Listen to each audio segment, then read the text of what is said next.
Kemudian Tao adalah leluhur dari seluruh makhluk, maha luas dan tidak terbatas.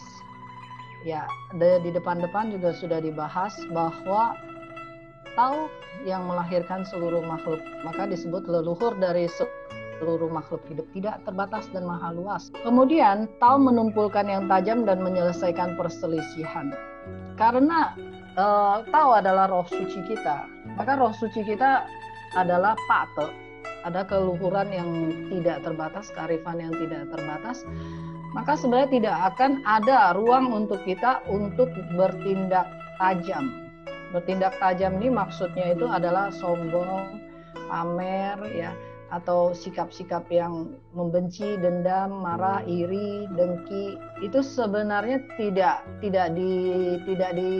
tolerir di Tao-nya. Karena itu Tao akan menumpulkan yang tajam. Jadi seperti ada sebuah kisah, ya, ada dikatakan oleh Lao Tzu kita, Hopo Lao Tzu kita, pemimpin yang berkebajikan akan mengerti Tao, tidak menyimpang. Pemimpin yang pamer dan angkuh akhirnya akan gagal. Jadi ada judul kisahnya nih, kita kasih judul aja Seikat Bakcang. Itu kalau diibaratkan bahwa kalau pemimpin itu dia rusak sendiri dan tidak berhati-hati, maka sebenarnya dia bisa merusak semua orang. Jadi ada satu kisah, ada seorang pemimpin yang sangat ambisius dan arogan. Dia mempunyai pengikut yang sangat banyak, aset yang banyak, dan selalu bersikap arogansi kepada orang-orang yang mengikuti dia. Jadi orang-orang yang mengikuti dia itu dicuci otak sampai sangat fanatik sekali. Pokoknya yang paling benar dia, dan semua apa yang dia katakan tuh harus ikut kalau mau jadi Buddha. Kalau nggak ikut kepada apapun yang beliau katakan itu pasti masuk neraka. Kira-kira kurang lebih cuci otaknya seperti itu. Nah, kemudian ceritanya perjalanan ini berjalan. Suatu hari dalam sepanjang jalan beliau itu selalu meneriakkan maju terus, pantang mundur, kurang lebihnya seperti itu. Suatu hari dia membawa rombongan ini berjalan sampai ke pinggir jurang. Memimpin rombongan ini berjalan sampai ke pinggir jurang, dan ketika tahu itu di depannya adalah jurang, dia berusaha untuk berteriak, berhenti. Tetapi orang yang paling belakang itu kan sudah tidak dengar karena jauh kan. Jadi ketika dia berteriak berhenti, yang belakang itu jalan terus, dia kedorong dan dia jatuh ke dalam jurang itu. Tetapi semua orang dengan euforia, dengan fanatiknya, kemudian melihat pemimpinnya jatuh ke dalam jurang itu, mereka mengambil kesimpulan, kalau mau mencapai kebudahan maka kita harus lompat ke jurang itu. Begitulah dikatakan bahwa semuanya celaka hanya karena kita tidak mempunyai prinsip bagi diri kita sendiri, kita tidak punya kearifan sendiri, kita sembarang ikut dan sembarang mempercayai hal-hal yang tidak benar. Sekarang di luaran itu benar banyak sekali aliran sesat dan banyak sekali aliran agama yang mementingkan kepentingan pribadi daripada memberikan manfaat kepada orang banyak. Semua itu kembali lagi kepada kearifan kita. Guru Suci pernah mengatakan, guru selalu menggandeng tangan kita, tetapi murid sekalian ada kalanya karena ketidakmengertian kita melepas tangan guru kita.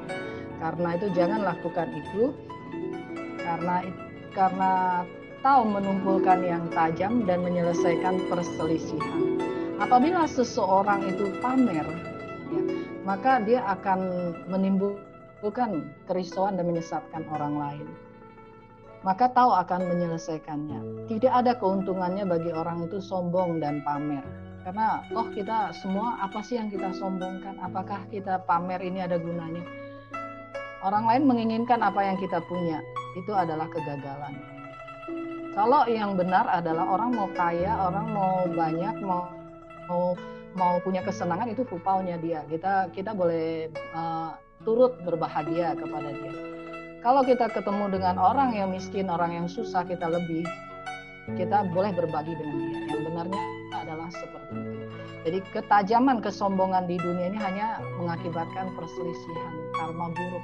Maka kalau kita sudah mengerti nurani kita, mengerti roh suci kita, baik untuk kita segera selesaikan.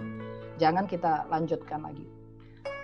Maka kalau kita bisa menyelesaikan perselisihan, baru kita bisa menciptakan harmonis. Kalau ada harmonis, baru ada cihui. Kalau ada cihui, baru ada tingli, ada keteguhan yang tidak berubah. Setelah ada tingli, kita baru ada kebebasan. Kebebasan dari kapasitas roh suci kita, salah satunya adalah kebebasan kearifan. Maka sebenarnya kalau kita sudah bisa menarik kembali kapasitas roh kita kepada diri kita yang memiliki kapasitas yang tidak terhingga itu, maka kita kekusutan di dunia ini semuanya akan selesai dengan sendirinya. Tidak ada hal yang tidak bisa diselesaikan. Semua akan diselesaikan secara sempurna, secara baik. Karenanya itu disebut polo miao cihui, kearifan Buddha atau kearifan yang sempurna. Para bijaksana sekalian, tinggal bergantung kita mau tidak ke sana. Atau kita memilih, ya sudahlah, biarlah kehidupan sekarang saya begini-begini aja, dan saya jadi hun lagi, saya gentayangan lagi, saya ke neraka lagi, atau saya akan ke alam setan kelaparan, atau saya akan ke alam asura lagi. Semoga saja kita yang sudah mendapatkan Tao ini tidak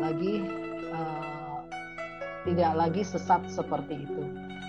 Kemudian harmonis dan terang seluruh dunia sehati. Ketika semua orang benar-benar masing-masing individu mengembalikan kapasitas roh sucinya, maka seluruh dunia ini akan terang, seluruh dunia ini akan sehati.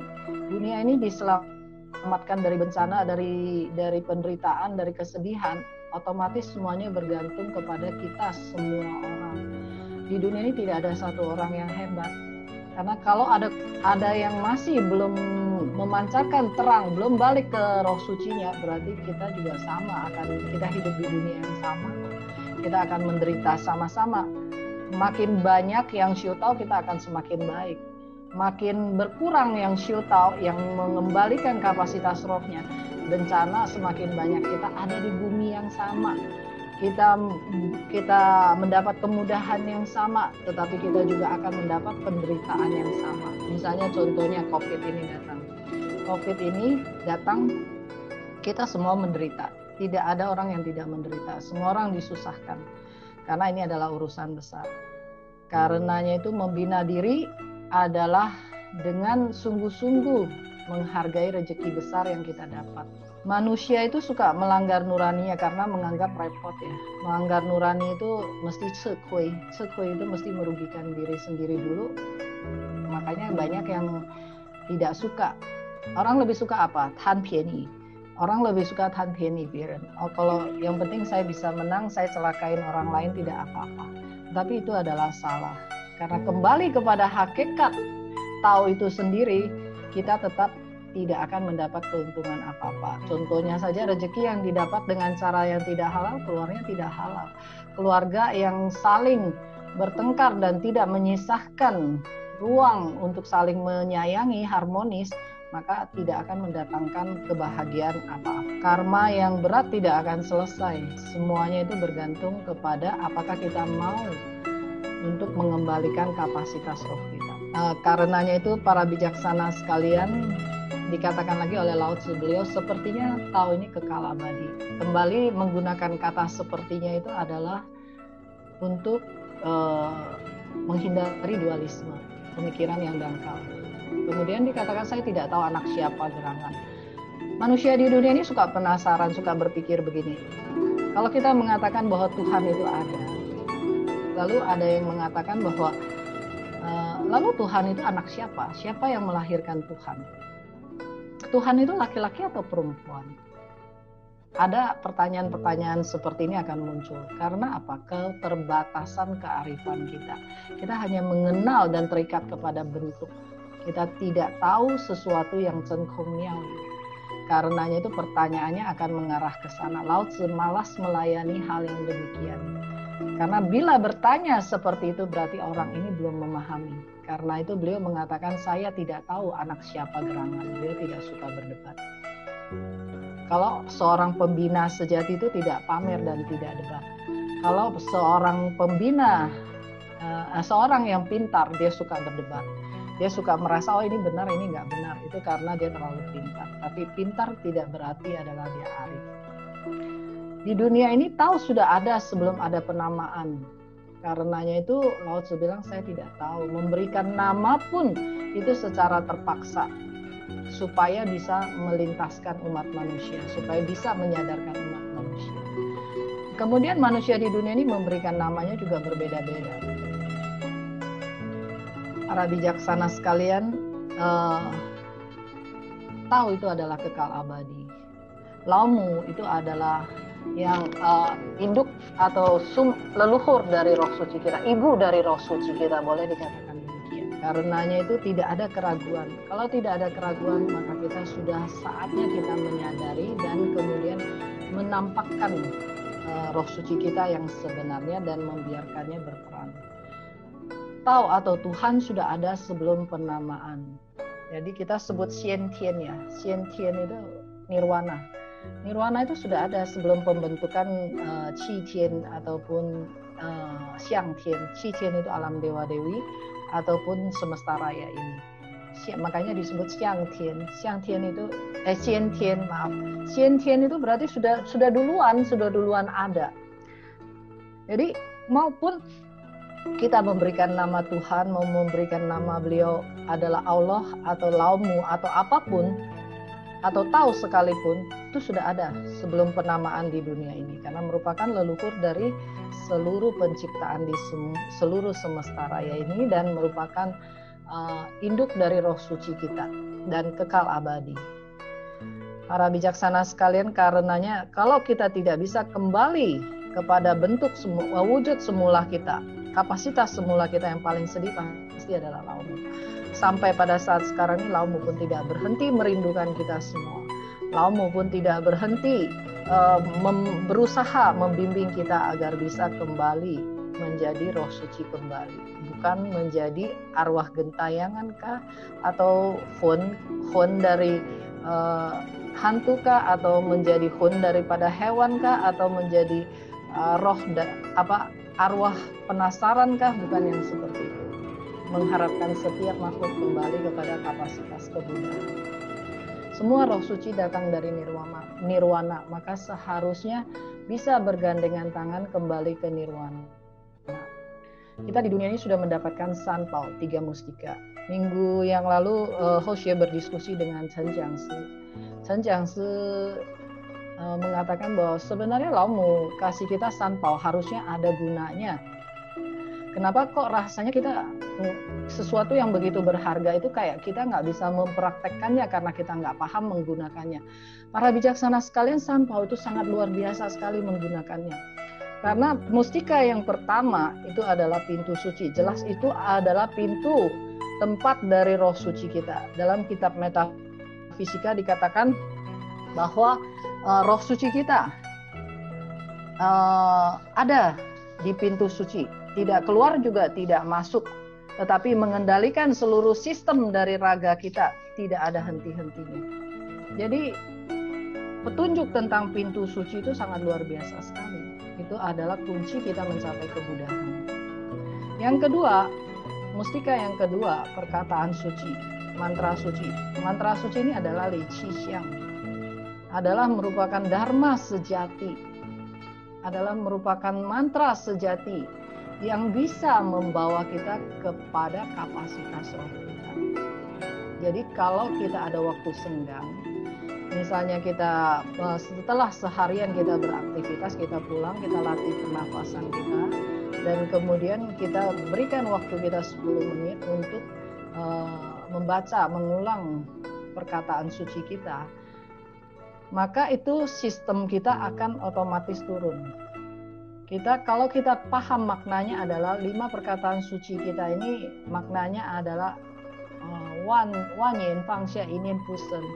Jadi semuanya itu dilepas kembali kepada kapasitas roh kita yang sebenarnya. Mantra ini kurang lebih adalah seperti itu. Adalah mantra yang luar biasa sekali. Dan kalau kita sudah bisa menggunakan, paling tidak kita bisa kembali kepada mengosongkan kapasitas sanhun kita, kembali bisa mengattract kapasitas roh kita. Para bijaksana sekalian, mustika yang ketiga, He Tong. Hethong ini adalah diartikan ketika kita sudah bisa menggunakan mustika pertama, mustika kedua, maka kita dan langit itu adalah satu. Hethong, kita sama Laumu, sama langit itu adalah satu. Kita dengan penjuru Buddha dan penjuru Bodhisattva adalah satu. Suatu hal yang sangat luar biasa. Kita katakan di dunia ini firman Tuhan Maha Kuasa. Sekarang firman itu ada di mana? Ada di roh suci kita. Maka kalau kita yang paham, kita tidak akan berani menyanyiakannya. Kita tidak akan berani menganggap remehnya. Kita akan segera untuk baik-baik memperbaiki bawah sadar kita, mengembangkan kapasitas terbaik kita. Sehingga kita di dunia ini adalah Buddha. Menyelesaikan karma kita dengan baik, tidak lagi bertumimba lahir, maka jalan bagi kita untuk kembali ke nirwana itu adalah sempurna. Melintaskan diri sendiri seperti itu, baru kita bisa membantu orang banyak. Hoshie belajar sampai di sini. Kewi Qian para bijaksana sekalian, Kewi Fo Pusa Men, Xie Kewi Qian de Cipei. Karena hari ini Hoshie ada sedikit demam, maka mohon maaf kalau mungkin penyampaian Hoshie tidak begitu lancar, karena kadang-kadang karena khawatir pembawaannya kurang baik, tengah malam kadang-kadang bisa terbangun untuk mencari pemahaman. Jadi mohon dimaklumin. Terima kasih. Xie xie Kewi Qian, xie xie daja.